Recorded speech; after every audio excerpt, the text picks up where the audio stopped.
तृतीय स्कंध, पहला अध्याय। यह अध्याय राजा जन्मेजय और ऋषि व्यास के संवाद से शुरू होता है। जन्मेजय ने ऋषि व्यास से पूछा कि जब सृष्टि का निर्माण हो रहा था तो देवी की महिमा और उनके स्वरूप का ज्ञान सबसे पहले किसे मिला और कैसे मिला। इस पर ऋषि व्यास ने एक प्राचीन कथा सुनानी शुरू की जो इस प्रकार है। ब्रह्मा, विष्णु और महेश के बीच का विवाद। जब सृष्टि का कोई अस्तित्व नहीं था, केवल एक विशाल जलमग्न अंधकार था, तब उसी जल पर विष्णु शेषनाग की शैया पर विश्राम कर रहे थे। अचानक उनकी नाभि से एक कमल का फूल निकला। उस कमल पर ब्रह्मा प्रकट हुए। ब्रह्मा ने जब खुद को अकेला पाया तो वो अपने उद्गम और उद्देश्य को जानने के लिए उस कमल की नाल से नीचे उतरे, लेकिन उन्हें कुछ नहीं मिला। निराश होकर वे वापस कमल पर आ गए और सोचने लगे कि वे कौन हैं। इसी बीच वहां शिव प्रकट हुए, जिनका रूप अत्यंत तेजस्वी था। शिव ने ब्रह्मा से पूछा कि वे कौन हैं और क्या कर रहे हैं। ब्रह्मा ने गर्व से उत्तर दिया कि वे ही इस सृष्टि के रचयिता हैं और वे ही सबसे श्रेष्ठ हैं। शिव ने इस बात को स्वीकार नहीं किया और कहा कि वे ही परमेश्वर हैं। ये सुनकर ब्रह्मा और शिव के बीच एक भीषण बहस छिड़ गई। तभी वहां विष्णु प्रकट हुए और उन्होंने भी स्वयं को सबसे श्रेष्ठ बताया। तीनों देवताओं के बीच ये विवाद इतना बढ़ गया कि वे एक दूसरे से युद्ध करने को तैयार हो गए। तभी आकाश में एक अलौकिक तेजस्वी ज्योति प्रकट हुई। उस ज्योति ने तीनों देवों को शांत किया और उन्हें समझाया कि वे सभी एक ही परम शक्ति के अंश हैं। यही देवी की महिमा का पहला संकेत था, जिसने तीनों देवताओं को अपनी सर्वोच्चता का एहसास कराया। दूसरा अध्याय, देवी का विराट स्वरूप और तीनों देवताओं का भय। पिछली कथा में आपने सुना कि ब्रह्मा, विष्णु और शिव के बीच श्रेष्ठता को लेकर विवाद हुआ था। तभी एक दिव्य ज्योति प्रकट हुई जिसने उन्हें शांत कर दिया। जब तीनों देव उस ज्योति के बारे में जानने के लिए आपस में विचार कर रहे थे, तभी उसी ज्योति के बीच में से एक देवी का अद्भुत और विशाल रूप प्रकट हुआ।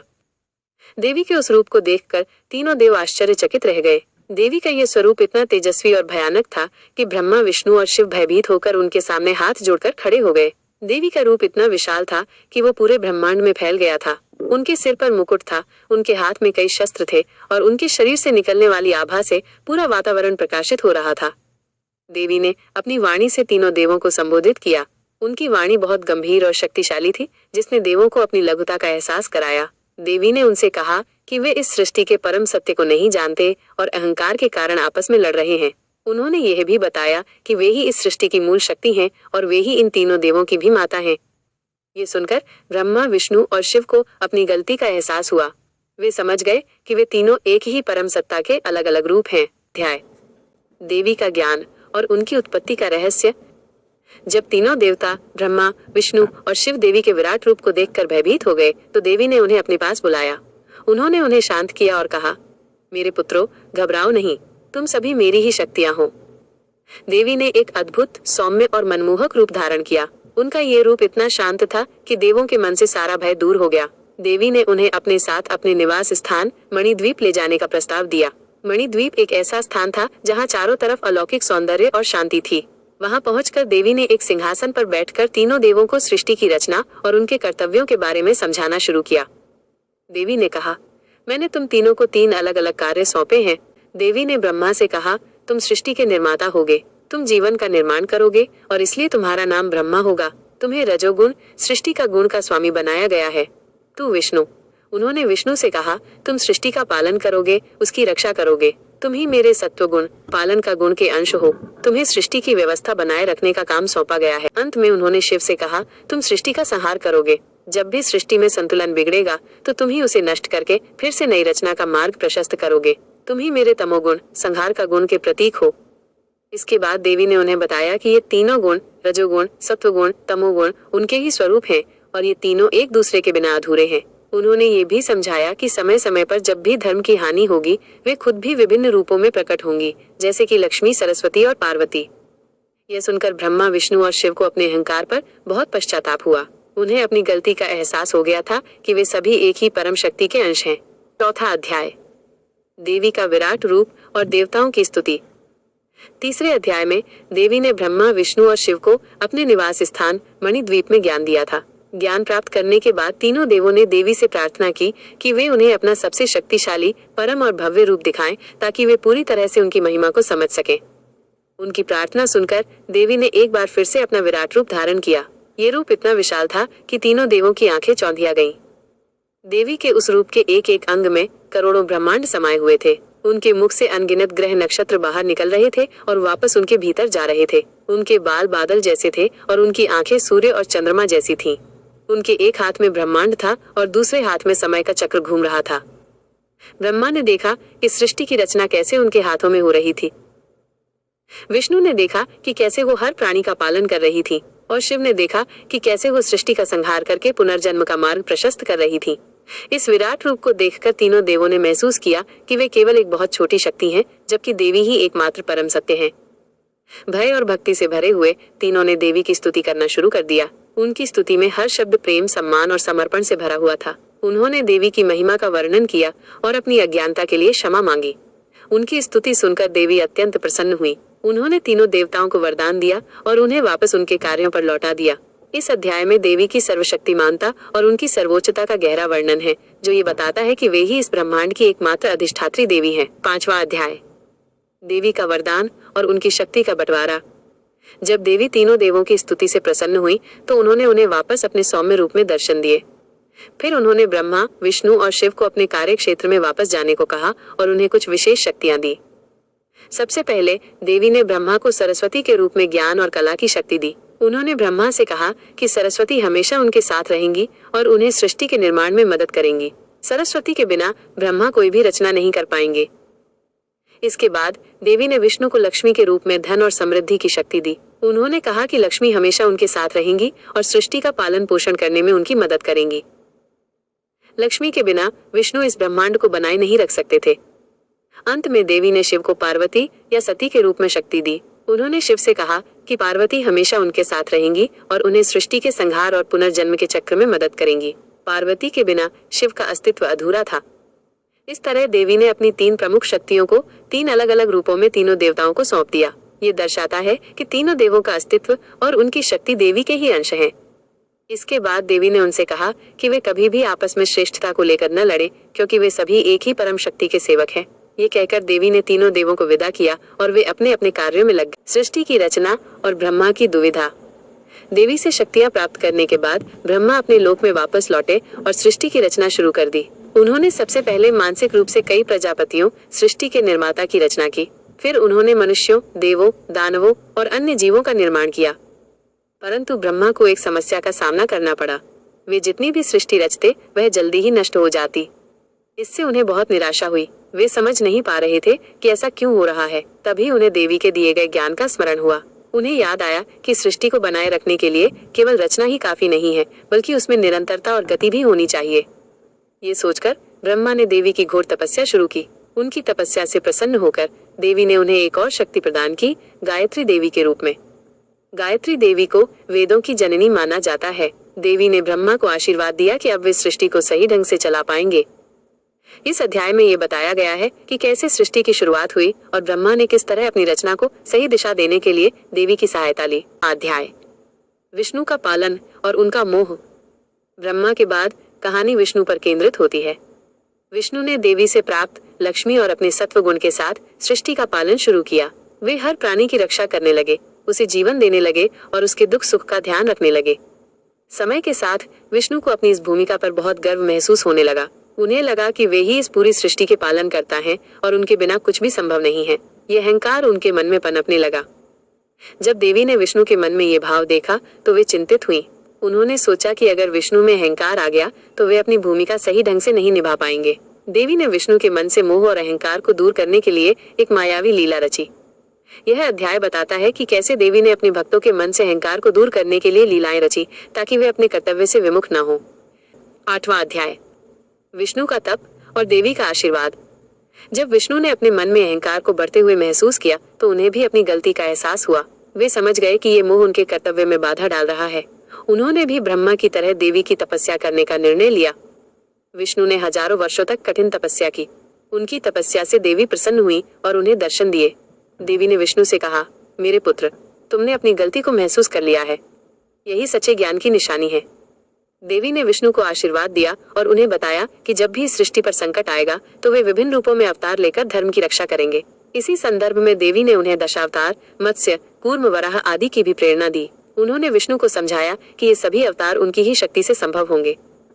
यह अध्याय विष्णु की भक्ति, उनके अहंकार का त्याग और देवी के आशीर्वाद के महत्व को दर्शाता है। अध्याय शिव का अहंकार और उनकी तपस्या। अब कहानी शिव की ओर बढ़ती है। शिव ने देवी से प्राप्त पार्वती की शक्ति के साथ सृष्टि का संहार और पुनर्रचना का कार्य करना शुरू किया। वे बड़े बड़े असुरों का संहार करते और सृष्टि का संतुलन बनाए रखते। शिव को भी अपने इस काम पर गर्व हुआ। उन्होंने सोचा कि वे सबसे शक्तिशाली हैं क्योंकि वे संहार कर सकते हैं। वे भूल गए कि उनकी यह शक्ति भी देवी की ही देन है। शिव के इस अहंकार को देखकर देवी ने उन्हें भी सबक सिखाने का निर्णय लिया। देवी ने शिव के सामने एक विराट भयानक रूप धारण किया। इस रूप को देखकर शिव भयभीत हो गए। उन्हें एहसास हुआ कि वे भी केवल एक अंश हैं और देवी ही एकमात्र परम सत्य है। 10वां अध्याय शिव का वरदान और ब्रह्मा विष्णु का ज्ञान। जब शिव ने देवी का वो भयानक रूप देखा तो उनका सारा अहंकार चूर चूर हो गया। वे देवी के चरणों में गिर पड़े और उनसे क्षमा मांगी। देवी ने शिव को आशीर्वाद दिया और उन्हें कहा, मेरे पुत्र, तुम इस सृष्टि के संहारक हो, लेकिन तुम्हारा कार्य केवल संहार नहीं है, तुम ही पुनर्रचना का मार्ग भी खोलते हो। इस अध्याय में देवी ने शिव को रुद्र रूप की महिमा बताई और उन्हें ये भी समझाया कि कैसे वे और पार्वती शक्ति एक दूसरे के बिना अधूरे हैं। ये सुनकर ब्रह्मा और विष्णु भी वहां आए और उन्होंने भी शिव के साथ मिलकर देवी की स्तुति की। तीनों देवों ने मिलकर ये स्वीकार किया कि वे सभी एक ही शक्ति के अलग अलग रूप हैं। यह अध्याय इस स्कंद का एक महत्वपूर्ण पड़ाव है, जहां तीनों देवों के बीच का विवाद पूरी तरह से समाप्त होता है और उन्हें देवी की सर्वोच्चता का ज्ञान होता है। राजा सुरथ और समाधि वैश्य की कथा का आरंभ। 10वें अध्याय में तीनों देवों को देवी के ज्ञान की प्राप्ति हो जाती है। अब ऋषि व्यास जन्मेजय को एक नई कथा सुनाना शुरू करते हैं, जो देवी की महिमा को एक अलग दृष्टिकोण से समझाती है। ये कथा है राजा सुरथ और व्यापारी समाधि वैश्य की। राजा सुरथ एक बहुत शक्तिशाली राजा थे, लेकिन उनके ही मंत्रियों और सेना ने उन्हें धोखा दिया और उनका राज्य छीन लिया। दुखी और निराश होकर राजा सुरथ अपने महल से निकल पड़े और एक घने जंगल में चले गए। वहां वे मेधा ऋषि के आश्रम में पहुंचे। उसी आश्रम में राजा की मुलाकात समाधि वैश्य से हुई। समाधि वैश्य को भी उसके अपने परिवार ने धोखा दिया था। उसके बेटे, बहू और रिश्तेदारों ने उसकी सारी धन संपत्ति छीन ली थी और उसे घर से निकाल दिया था। राजा और वैश्य दोनों ने एक दूसरे को अपना दुख बताया। वे दोनों इस बात से हैरान थे कि इतना बड़ा धोखा खाने के बाद भी उनके मन में अपने परिवार और राज्य के लिए मोह और लगाव क्यों है। वे ये जानना चाहते थे कि ऐसा क्यों होता है कि मनुष्य सब कुछ खोने के बाद भी उसी चीज से प्रेम करता है जिसने उसे दुख दिया है। इस कहानी की शुरुआत करता है, जो आगे चलकर देवी के माया जाल और मोह के रहस्य को उजागर करेगी। मेधा ऋषि का ज्ञान और देवी की महिमा का वर्णन। राजा सुरथ और समाधि वैश्य ने अपनी दुविधा मेधा ऋषि को बताई। उन्होंने पूछा, हे ऋषि, जब हमारा सब कुछ छीन लिया गया है, तब भी हमारे मन में उन्हीं के प्रति मोह क्यों बना हुआ है? मेधा ऋषि ने मुस्कुराकर उत्तर दिया, यह देवी की महामाया है। ये माया ही हर प्राणी को मोह के बंधन में बांधती है। यह माया ही है जिसके कारण मनुष्य जानता है कि वो दुख में है, लेकिन फिर भी वो उसी दुख के स्रोत से जुड़ा रहता है। ऋषि मेधा ने उन्हें समझाया कि ये माया देवी की ही एक शक्ति है जो इस पूरे संसार को चला रही है। ये शक्ति इतनी शक्तिशाली है कि बड़े बड़े ज्ञानी भी इससे बच नहीं पाते। उन्होंने ये भी बताया कि इस माया से मुक्ति केवल देवी की कृपा से ही मिल सकती है। यह स्कंध 13वां अध्याय, देवी का प्रादुर्भाव और उनका स्वरूप। मेधा ऋषि ने राजा सुरथ और समाधि वैश्य को देवी के जन्म और उनके स्वरूप के बारे में बताया। उन्होंने कहा कि जब सृष्टि का निर्माण हुआ तो एक विशाल जल में केवल विष्णु ही शेषनाग की शैया पर विश्राम कर रहे थे। तभी विष्णु के कानों से दो भयानक दानव, मधु और कैटब, प्रकट हुए। ये दोनों दानव बहुत शक्तिशाली थे और उन्होंने ब्रह्मा पर हमला कर दिया, जो विष्णु की नाभि से निकले कमल पर बैठे थे। ब्रह्मा ने जब विष्णु को सोते हुए देखा तो वे घबरा गए और उन्होंने विष्णु को जगाने के लिए देवी की स्तुति करना शुरू कर दिया। ब्रह्मा की स्तुति सुनकर देवी विष्णु के शरीर से निद्रा देवी के रूप में निकली। देवी के निकलते ही विष्णु जाग गए और उन्होंने मधु और कैटब से युद्ध करना शुरू किया। 14वां अध्याय, मधु और कैटब का वध। विष्णु और मधु कैटब के बीच हजारों वर्षों तक युद्ध चलता रहा, लेकिन कोई भी जीत नहीं पा रहा था। मधु और कैटब अपनी शक्ति के अहंकार में इतने चूर थे कि उन्होंने विष्णु को युद्ध रोकने का प्रस्ताव दिया। उन्होंने कहा कि अगर विष्णु युद्ध बंद कर देंगे तो वे उन्हें वरदान देंगे। विष्णु ने उनकी बात मान ली और उनसे कहा, अगर तुम मुझे वरदान देना ही चाहते हो तो मुझे ये वरदान दो कि तुम मेरे हाथों से मर जाओ। ये सुनकर मधु और कैटब हंसने लगे। उन्होंने सोचा कि वे बहुत शक्तिशाली हैं और उन्हें कोई मार नहीं सकता। उन्होंने देखा कि उस समय पूरी सृष्टि जल से भरी हुई थी, इसलिए कोई भी सूखी जगह नहीं थी जहाँ वे मर सकें। उन्होंने विष्णु से कहा, हम तुम्हें ये वरदान देते हैं कि तुम हमें उस जगह पर मारो जहाँ कोई जल न हो। विष्णु ने अपने विशाल जांघों को फैलाया और कहा, यह जगह सबसे सूखी है, और उन्होंने मधु और कैटब का वध कर दिया। इस अध्याय में देवी के आशीर्वाद से विष्णु द्वारा 2 शक्तिशाली दानवों के वध की कथा है, जो ये दर्शाती है कि देवी की शक्ति के बिना कोई भी युद्ध नहीं जीता जा सकता। 15वां अध्याय, दुर्गा देवी और महिषासुर का जन्म। मधु और कैटब के वध के बाद मेधा ऋषि ने राजा सुरथ को देवी के एक और शक्तिशाली अवतार दुर्गा देवी के बारे में बताया। उन्होंने कहा कि जब महिषासुर नामक एक अत्यंत शक्तिशाली असुर का जन्म हुआ तो उसने अपनी शक्ति से देवों को भी हरा दिया। महिषासुर को ये वरदान मिला था कि उसे कोई भी पुरुष या देवता मार नहीं सकता। जब सभी देवता उससे हार गए तो वे ब्रह्मा, विष्णु और शिव के पास मदद के लिए गए। तीनों देवों ने अपनी शक्तियों को एकजुट किया और उन शक्तियों से एक दिव्य स्त्री रूप प्रकट हुआ। यह रूप इतना तेजस्वी था कि उसके प्रकाश से पूरा ब्रह्मांड प्रकाशित हो गया। यह देवी दुर्गा थी। सभी देवताओं ने देवी दुर्गा को अपनी अपनी शक्तियां और शस्त्र दिए।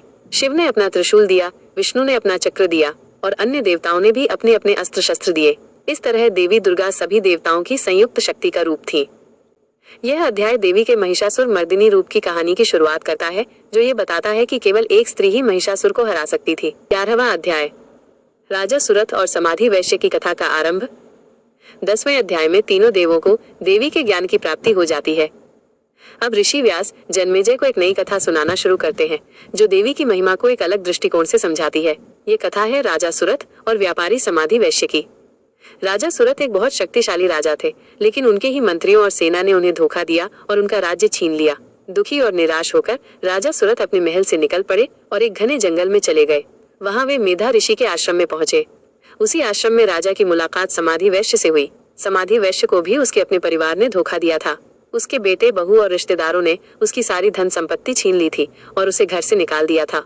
राजा और वैश्य दोनों ने एक दूसरे को अपना दुख बताया। वे दोनों इस बात से हैरान थे कि इतना बड़ा धोखा खाने के बाद भी उनके मन में अपने परिवार और राज्य के लिए मोह और लगाव क्यों है। वे ये जानना चाहते थे कि ऐसा क्यों होता है कि मनुष्य सब कुछ खोने के बाद भी उसी चीज से प्रेम करता है जिसने उसे दुख दिया है। यह अध्याय इस कहानी की शुरुआत करता है, जो आगे चलकर देवी के माया जाल और मोह के रहस्य को उजागर करेगी। 12वां अध्याय, मेधा ऋषि का ज्ञान और देवी की महिमा का वर्णन। राजा सुरथ और समाधि वैश्य ने अपनी दुविधा मेधा ऋषि को बताई। उन्होंने पूछा, हे ऋषि, जब हमारा सब कुछ छीन लिया गया है तब भी हमारे मन में उन्हीं के प्रति मोह क्यों बना हुआ है। मेधा ऋषि ने मुस्कुराकर उत्तर दिया, यह देवी की महामाया है।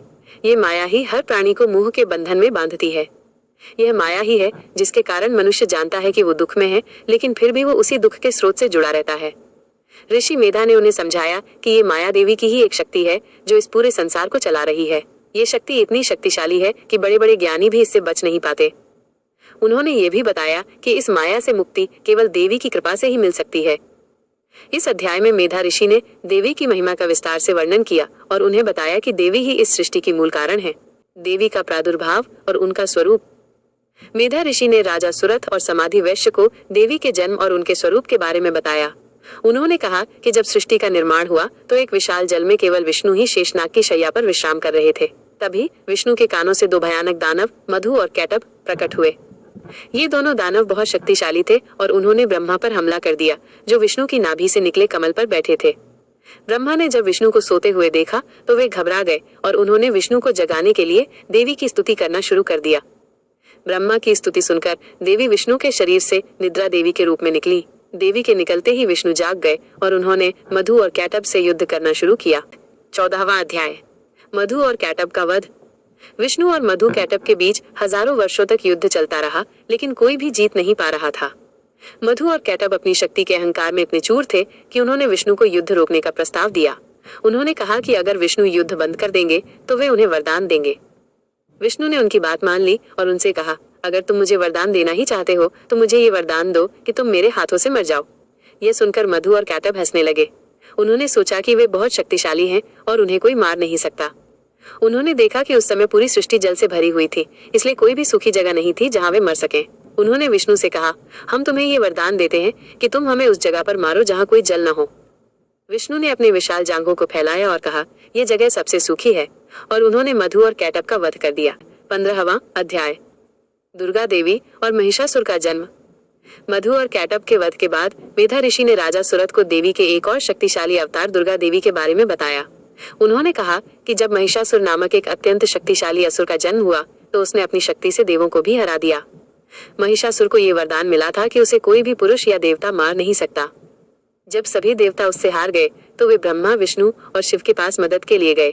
तीनों देवों ने अपनी शक्तियों को एकजुट किया और उन शक्तियों से एक दिव्य स्त्री रूप प्रकट हुआ। यह रूप इतना तेजस्वी था कि उसके प्रकाश से पूरा ब्रह्मांड प्रकाशित हो गया। यह देवी दुर्गा थी।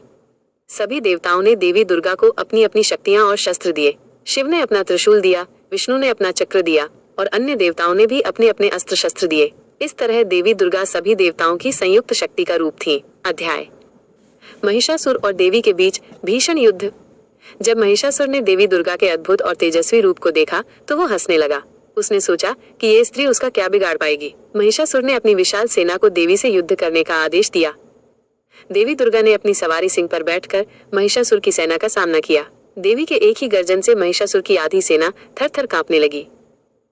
देवी ने अपने अस्त्र शस्त्रों का प्रयोग करते हुए असुरों का संहार करना शुरू किया। उनका त्रिशूल, तलवार और चक्र क्षण भर में हजारों असुरों को नष्ट कर रहे थे।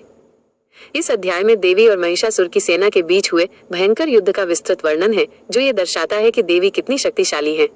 17वां अध्याय देवी के गणों और असुरों के बीच युद्ध। देवी के युद्ध कौशल को देखकर महिषासुर ने अपने सबसे शक्तिशाली सेनापतियों को युद्ध में भेजा। असुरों के सेनापति भी अत्यंत शक्तिशाली थे और उन्होंने देवी के गणों, शिव के गणों की तरह से युद्ध किया। दोनों सेनाओं के बीच एक भीषण युद्ध हुआ। एक तरफ जहां देवी के गण शक्तिशाली थे, वहीं दूसरी तरफ महिषासुर के सेनापति भी कम नहीं थे। इस युद्ध में देवी के गणों ने अपने पराक्रम का परिचय दिया और कई बड़े असुरों को मार डाला। यह अध्याय युद्ध के दृश्यों, वीरता और रणनीतियों का वर्णन करता है, जो ये बताता है कि देवी केवल स्वयं ही नहीं बल्कि उनके सेवक भी कितने शक्तिशाली हैं। 18वां अध्याय महिषासुर का छल और देवी का क्रोध। जब महिषासुर ने देखा कि उसकी सेना हार रही है तो उसने छल का सहारा लिया। उसने कई रूप बदले और देवी को धोखा देने की कोशिश की। कभी वो सिंह का रूप लेता तो कभी हाथी का और कभी भैंसे का। महिषासुर को भैंसे का रूप लेने के कारण ही महिषासुर कहा जाता है। वो इस रूप में बहुत शक्तिशाली था। उसने भैंसे का रूप धारण किया और देवी पर सीधा हमला किया। देवी ने उसके इस छल को समझ लिया और क्रोधित हो गई। यह अध्याय महिषासुर की चालाकी और देवी के क्रोध का वर्णन करता है, जो ये बताता है कि बुराई कभी भी सीधे रास्ते पर नहीं चलती, बल्कि वो छल का सहारा लेती है। तृतीय स्कंद 19वां अध्याय महिषासुर के विभिन्न रूपों का वध। देवी ने जब महिषासुर को भैंसे के रूप में देखा तो उन्होंने उसके साथ युद्ध करना शुरू किया। देवी ने अपने त्रिशूल से उसके भैंसे के शरीर पर प्रहार किया, लेकिन वो रूप बदलता रहा। कभी वो भैंसा बनता तो कभी मनुष्य। हर बार जब वो नया रूप लेता, देवी उसे तुरंत पहचान लेती। देवी ने एक बार महिषासुर के भैंसे के शरीर को अपनी लात से कुचल दिया। फिर जब वो मनुष्य के रूप में बाहर आया तो देवी ने उसे तलवार से मारना शुरू किया। महिषासुर के सभी प्रयास विफल हो गए। इस अध्याय में देवी के युद्ध कौशल और महिषासुर के अहंकार का वर्णन है, जो ये दर्शाता है कि जब बुराई बहुत शक्तिशाली हो जाती है तो उसे खत्म करने के लिए देवी स्वयं प्रकट होती है। तृतीय स्कंद 20वां अध्याय महिषासुर का अंतिम रूप और उसका अंत। जब महिषासुर ने देखा कि कोई भी रूप उसे बचा नहीं पा रहा है तो वो अपने सबसे शक्तिशाली रूप में वापस आया। उसने भैंसे का रूप लिया और एक विशालकाय भैंसे में बदल गया, जो पूरे ब्रह्मांड को हिला रहा था। देवी ने इस बार अपने त्रिशूल को उठाया और पूरे बल से महिषासुर के सीने में गाड़ दिया। महिषासुर दर्द से तड़प उठा और उसने अपना अंतिम रूप बदलकर देवी पर हमला करने की कोशिश की, लेकिन इससे पहले कि वो कुछ कर पाता, देवी ने अपनी तलवार से उसका सिर धड़ से अलग कर दिया। इस तरह महिषासुर का वध हुआ। जैसे ही महिषासुर मरा, सभी देवता खुशी से झूम उठे और आकाश से फूलों की वर्षा होने लगी। यह अध्याय बुराई पर अच्छाई की जीत और देवी के सर्वोच्च शक्तिमान रूप का वर्णन करता है। 21वां अध्याय देवताओं द्वारा देवी की स्तुति। महिषासुर के वध के बाद सभी देवता, ऋषि और प्राणी देवी के पास आए। उन्होंने हाथ जोड़कर देवी की स्तुति करना शुरू किया। उन्होंने देवी की महिमा, उनकी शक्ति और उनके दयालु स्वभाव का वर्णन किया। देवताओं ने देवी को महिषासुर जैसे क्रूर असुर का वध करने के लिए धन्यवाद दिया और उनसे कहा कि वे हमेशा उनकी शरण में रहेंगे। उन्होंने देवी को विभिन्न नामों से पुकारा, जैसे कि दुर्गा, चंडिका, महिषासुर मर्दिनी आदि। 22वां अध्याय मेधा ऋषि द्वारा देवी के अन्य रूपों का वर्णन। महिषासुर की कथा समाप्त होने के बाद मेधा ऋषि ने राजा सुरथ और समाधि वैश्य को देवी के अन्य अवतारों के बारे में बताया। उन्होंने कहा कि समय समय पर जब भी सृष्टि पर संकट आता है तो देवी विभिन्न रूपों में प्रकट होती हैं। ऋषि ने उन्हें देवी के कई रूपों के बारे में बताया, जैसे कि शाकंभरी, रक्तदंतिका और दुर्गा के अन्य रूप। उन्होंने कहा कि ये सभी रूप देवी की ही शक्ति हैं। इस अध्याय में ये बताया गया है कि देवी ही सभी शक्तियों का स्रोत हैं और वे ही इस सृष्टि को बनाए रखती हैं।